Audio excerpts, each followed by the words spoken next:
Hi friends, जैसे जैसे व्यक्ति बड़ा होता जाता है वैसे वैसे उसकी कल्पनाओं को पंख लगने लगते हैं और वह पूरे आसमान को अपनी मुट्ठी में कैद करने की सोचने लगता है।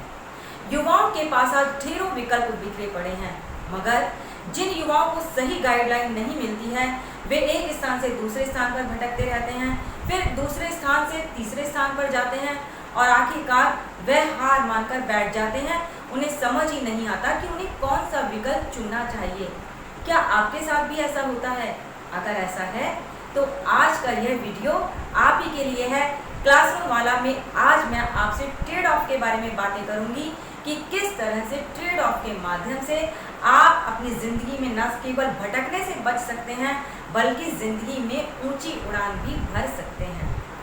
ट्रेड ऑफ व्यवसाय का एक बड़ा ही कॉमन शब्द है और इसका हिंदी में अर्थ होता है लेन देन करना, समझौता या अदला बदली करना।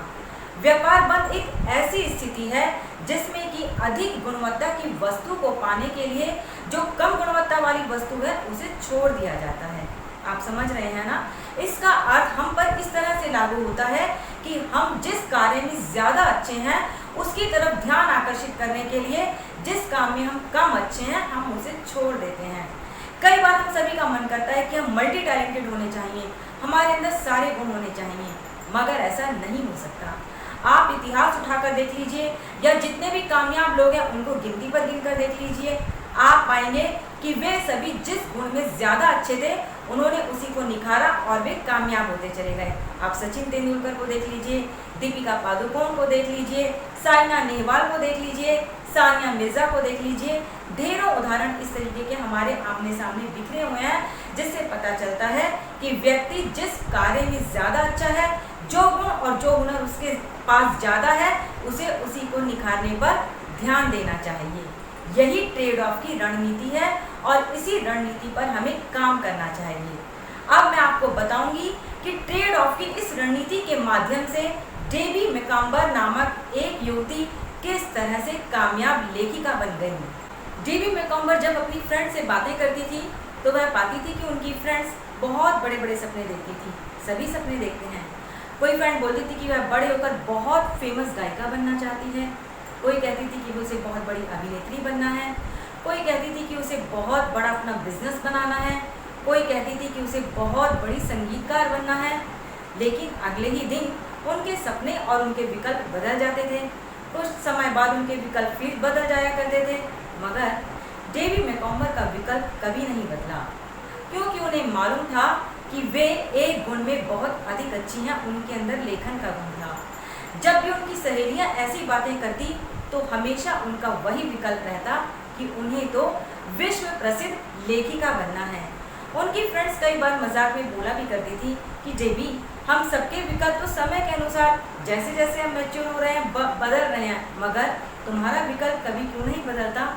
डेबी कहती थी, क्योंकि मुझे मालूम है कि मेरे अंदर एक यही ऐसा गुण है जो मुझे दुनिया में कामयाबी दिला सकता है। समय बीतता गया, डेबी की शादी हो गई और उनके 4 बच्चे भी हो गए, मगर लेखिका बनने का उनका सपना अभी तक अधूरा था। उनके पति आर्थिक रूप से मजबूत नहीं थे। कुछ समय बाद उनकी आर्थिक विसंगतियाँ इतनी अधिक बढ़ गई कि बच्चों के लिए खाना जुटाना भी बड़ा मुश्किल हो गया। उनके पति को कोई बहुत अच्छी नौकरी या रोजगार प्राप्त नहीं हो पाया। ऐसे में एक दिन डेबी ने अपने पति से कहा कि देखिए, हम इधर उधर दूसरे विकल्प ना तलाश कर केवल एक विकल्प पर बढ़ते हैं। मेरे अंदर एक गुण है कि मैं किसी भी विषय पर लिख सकती हूँ और यह गुण मेरे अंदर बचपन से है और मैं अपने इस गुण को प्रतिदिन उभारती भी हूँ। तो क्यों ना अब मैं अपना ध्यान लेखिका बनने पर दूँ और तब तक के लिए हम बाकी विकल्पों को छोड़ देते हैं। पति इस बात से पूरी तरह सहमत हो गए और उन्होंने डेबी से कहा, मैं समझ गया और तुम इस बात की चिंता मत करो, आज से तुम लेखिका बनने के अपने सफ़र की शुरुआत करो और घर संभालने का पूरा काम मैं करता हूँ। और उसके बाद उनके पति ने 4 बच्चों की देखभाल की, घर का पूरा काम वे करते रहे और डेबी अपने टाइपराइटर की तरफ बढ़ी और उन्होंने लिखना शुरू कर दिया। वे लिखती रहीं, लिखते लिखते वे दिन रात भूल गईं। 5 साल बीत गए और उनकी पहली पुस्तक प्रकाशित होकर आई। उसके कुछ समय बाद उनकी दूसरी पुस्तक प्रकाशित होकर आई, फिर तीसरी पुस्तक प्रकाशित होकर आई और इस तरह आज उनकी 100 से अधिक पुस्तकें पूरे विश्व में छाई हुई हैं। उनकी कई पुस्तकें न्यूयॉर्क टाइम्स की बेस्ट सेलर सूची में हैं और उनकी कई बुक्स की 6 करोड़ से अधिक कॉपियां बिक चुकी हैं। इतना ही नहीं, वे आज विश्व की सबसे अमीर लेखिकाओं में से एक गिनी जाती हैं। डेबी यही कहती हैं कि मैंने हमेशा यही जाना और यही समझा कि जिस भी गुण में आप अधिक अच्छे हो, आप इधर उधर दौड़ने के बजाय केवल उस पर फोकस करो, और जिस चीज़ में आप ज़्यादा अच्छे हो, अगर आप उस पर फोकस करते रहोगे तो ज़िंदगी में ऐसा कुछ है ही नहीं कि आप सफल ना हो। तो फ्रेंड्स, हम देख सकते हैं कि किस तरह से डेविड मैकॉम्बर ने ट्रेड ऑफ की रणनीति के माध्यम से पूरी दुनिया में अपनी एक अलग और एक नई पहचान बना दी।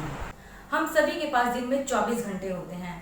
हमारे आर्थिक संसाधन सीमित होते हैं, हमारी एनर्जी सीमित होती है, कार्य करने की क्षमता भी हमारी लिमिटेड होती है। अगर हम दिन रात इधर उधर बहुत सारे विकल्पों की तरफ भागते रहेंगे तो कुछ भी हासिल नहीं होगा।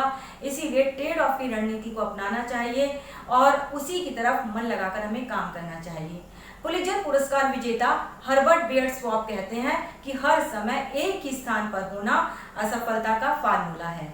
इसीलिए आप जिसमें बेस्ट हैं उसी पर पूरे ध्यान से, मन से लगे रहें और आप पाएंगे कि धीरे धीरे आप अपने लक्ष्य तक पहुंच गए हैं।